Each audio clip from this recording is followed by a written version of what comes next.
Muntinam so piulo nauti ho josi kangai lut na salam pen pibe tun ha video chamsa ani si mutin hichi video ahi longgel chamkha inseng kating isu pi ho inam si pai ho UK ne ho hi tu la hi social media viral he jenge om na o hinglip subdivision akem sung hi Central Force para military ho he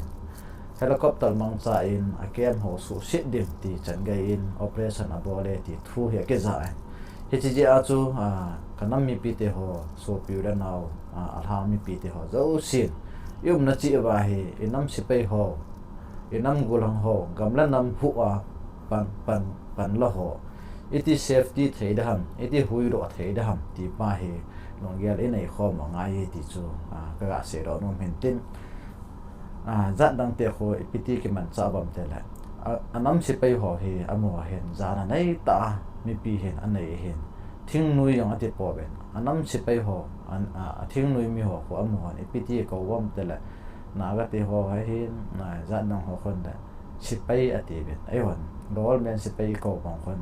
thing nui mi ho agam na nam hu a pang ho ko si pai ati ben na ga si pai he ati ben hi je bang a choi ho jong hen inam si pai ho hi am ho khon na ga te khon anam si pai ho khan hi central government khona alu dinga la hen amon thingam pi la hi panala wa ala do ji ma chu ro ji ma anam gul hong ho anam si pai ho anam athing noi mi ho hi government central force khona hi alu sa lo he he chi a chu mi pi u naw cha pang in central force anam si pai ho khosung wiang sunga ahung ma dinga la phai ta tin ma panala wa bol thei thea bol wa hu ro ji we he che bonga chu ai hon tu ni khu hen thing lip langa enam si pai ho UK ne ho hi kamla nama de nga pan da jing mi ke ta society le anam mi pi te ngai do ta hi ben mi o sin he do ka ta sa ni he ji chun tu chunga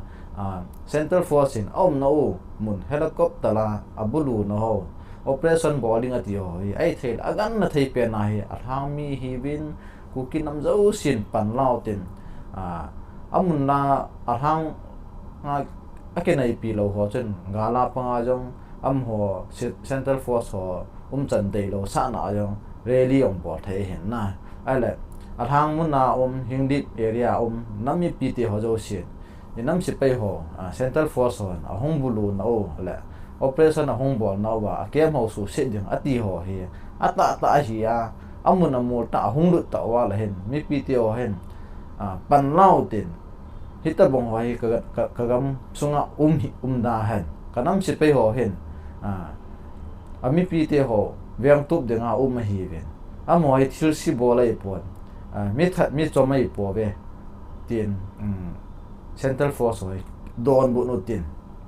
operation na boarding ho he sutang utin ki phin na za chum nei lew han he cho he Central Force Central hon jong in ki za bin tin in za bin tin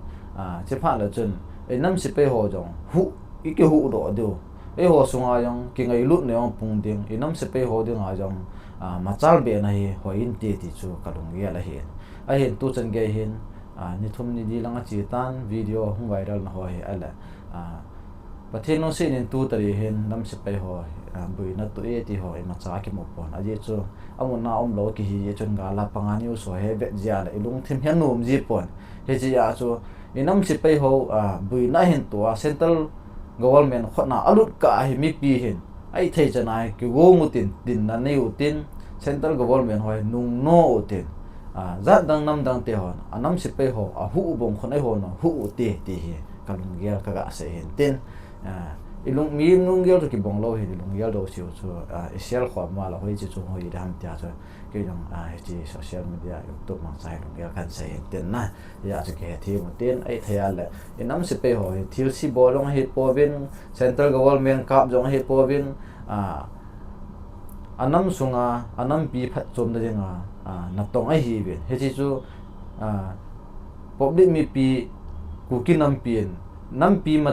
pi na tong ho chu e hon iki hu lo wa la ko hu do ham ti pa he long thim chi ben ko uten taw na